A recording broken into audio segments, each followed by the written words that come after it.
जय श्री कृष्णा। राधे राधे।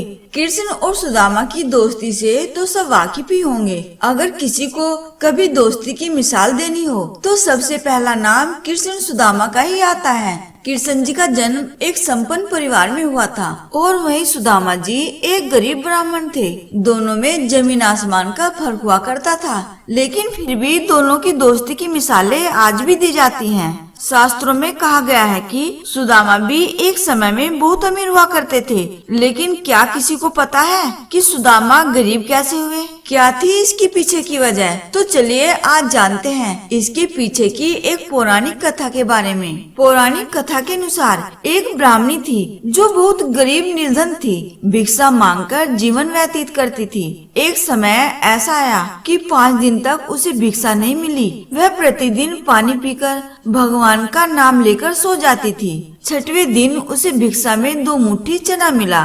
कुटिया में पहुँचते पहुँचते रात हो गई। ब्राह्मणी ने सोचा अब ये चने रात में नहीं खाऊंगी, सुबह भगवान को भोग लगाकर फिर खाऊंगी। यह सोचकर ब्राह्मणी ने चनों को कपड़े में बांधकर रख दिया और वासुदेव का नाम जपते जपते सो गई। लेकिन कुछ समय बाद कुछ चोर चोरी करने के लिए उसकी कुटिया में आ गए। इधर उधर बहुत ढूंढा, चोरों को कुछ नहीं मिला, लेकिन वे चनों की बंधी पोटली चुरा कर ले गए, क्योंकि उनको उस पोटली में सोने के सिक्के लगे। इतने में ब्राह्मणी जाग गई और शोर मचाने लगी। गांव के सारे लोग चोरों को पकड़ने के लिए दौड़े। चोर में पोटली लेकर भागे। पकड़े जाने के डर से सारे चोर सांदीपनी मुनि के आश्रम में छिप गए, जहाँ भगवान श्री कृष्ण जी और सुदामा जी शिक्षा ग्रहण कर रहे थे। कुछ समय बाद चोर उस आश्रम से भी भाग गए, लेकिन वे चनों की पोटली वहीं पर भूल गए।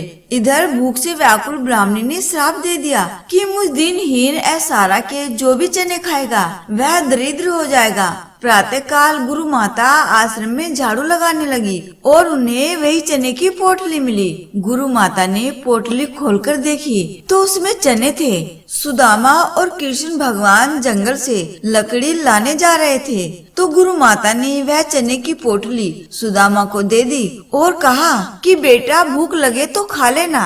सुदामा जी तो जन्मजात से ही ब्रह्म ज्ञानी थे। जो ही चने की पोटली सुदामा जी ने अपने हाथ में ली तो ही उन्हें सारा रहस्य मालूम हो गया। सुदामा जी ने सोचा गुरु माता ने कहा है यह चने दोनों लोग बराबर बांट के खाना, लेकिन ये चने अगर मैंने श्री कृष्ण को खिला दिए तो सारी सृष्टि दरिद्र हो जाएगी। मैं ऐसा नहीं करूँगा। मेरे जीवित रहते मेरे प्रभु दरिद्र हो जाए, ऐसा कदापि नहीं होगा। तो इसी बात के डर से सुदामा जी ने सारे चने खुद खा लिए और दरिद्रता का श्राप सुदामा जी ने स्वयं ले लिया, लेकिन अपने मित्र श्री कृष्ण जी को एक भी दाना चने का नहीं दिया। तो ऐसे निभाई सुदामा जी ने अपनी दोस्ती और खुद बन गए गरीब। उम्मीद करते हैं कि आपको यह वीडियो अवश्य पसंद आया होगा। तो आप वीडियो को लाइक करें, शेयर करें और चैनल को सब्सक्राइब करें और कमेंट बॉक्स में लिखना न भूलें। जय श्री कृष्णा। राधे राधे।